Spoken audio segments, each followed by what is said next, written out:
Hi hello నమస్తే welcome to social post. So ఈ రోజు మనం చూసుకుంటే విశాల్ కూడా తన ఆరోగ్య పరిస్థితి క్షీణించి ఒక స్టేజ్ మీద మనం చూసినాం. సో విశాల్ జీవితంలో వివాహాలు అవ్వచ్చు, ప్రేమలు అవ్వచ్చు, వాటి గురించి కూడా మొత్తం అనాలిసిస్ చేయడానికి మనతో పాటు సినీ సీనియర్ జర్నలిస్ట్ అయిన బత్తుల ప్రసాద్ గారు ఉన్నారు. సో సార్తో మాట్లాడి అన్ని విషయాలు తెలుసుకుందాం. నమస్కారం సార్. నమస్కారం. అడిగిపోతే విశాల్, హీరో విశాల్ పరిస్థితి మనం చూసే ఉంటాం, మీరు కూడా చూసే ఉంటారు. స్టేజ్ మీద పాపం జ్వరంతో వచ్చి బాధపడ్డాడు. అవును.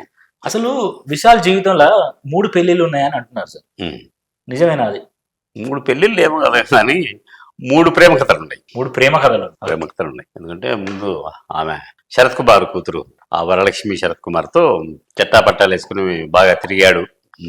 ఇద్దరు ఎక్కడ పడితే అక్కడ వాళ్ళు కనిపించారు.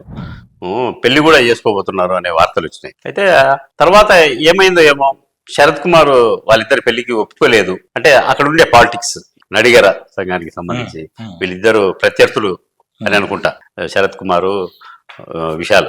అలాంటిది ఏదో కారణం చేత అది పెళ్లి దాకా రాకుండా ఆగిపోయింది. దాని తర్వాత ఒక హైదరాబాద్ అమ్మాయి పేరు ఏదో గుర్తులేదు, రెడ్డిస్ అమ్మాయినే, ఆ అమ్మాయితో ఎంగేజ్మెంట్ అయింది. ఆ అమ్మాయితో 1 సంవత్సర కాలం ప్రేమ వ్యవహారం నడిచింది. తర్వాత ఎంగేజ్మెంట్ అయింది.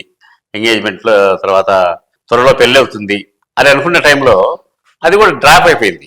ఎంగేజ్మెంట్ తర్వాత పెళ్లిగా ఆ అమ్మాయి ఏం చేసింది, ఇన్స్టాగ్రామ్ లో సోషల్ మీడియాలో వీళ్ళిద్దరు పెట్టిన ఫోటోలని తొలగించేసింది, తీసేసింది. అంటే రిలేషన్ కట్ అయినట్టే కదా. అట్లా అది కూడా ఫెయిల్ అయింది. మూడవది ప్రచారము, అంటే మీడియా సృష్టి కానీ ఏదో ఉండి ఉండొచ్చు. ఆ అభినయ ఒక అమ్మాయి దివ్యాంగురాలు ఉంది కదా, ఆ అమ్మాయితో బాగా ఇష్టంగా ఉండేవాడు, ఆ అమ్మాయిని పెళ్లి చేసుకుంటున్నాడు అనే వార్తలు కూడా వచ్చాయి.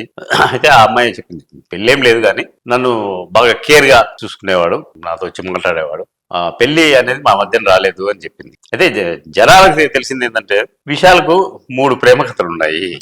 ఇప్పుడే వయసు 45 అబౌనే అతనిది. పెళ్లి చేసుకుంటాడా చేసుకోడా?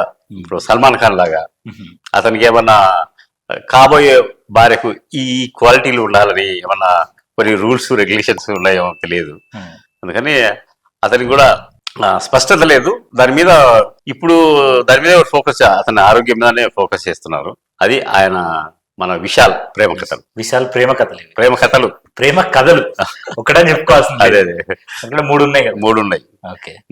ఓకే సార్, అది. Thank you sir, thank you so much. So చూసారు కదా వ్యూవర్స్, ఇవి మనం మాట్లాడుకోవాల్సిన విషయాలన్నీ సార్తో కలిసి మాట్లాడుకున్నాం. సో మరిన్ని వీడియో కోసం మా ఛానల్ ని చూడండి, అండ్ వీడియో నచ్చితే లైక్ చేయండి, షేర్ చేయండి, అండ్ మా ఛానల్ ని సబ్స్క్రైబ్ చేసుకోండి. Thank you sir.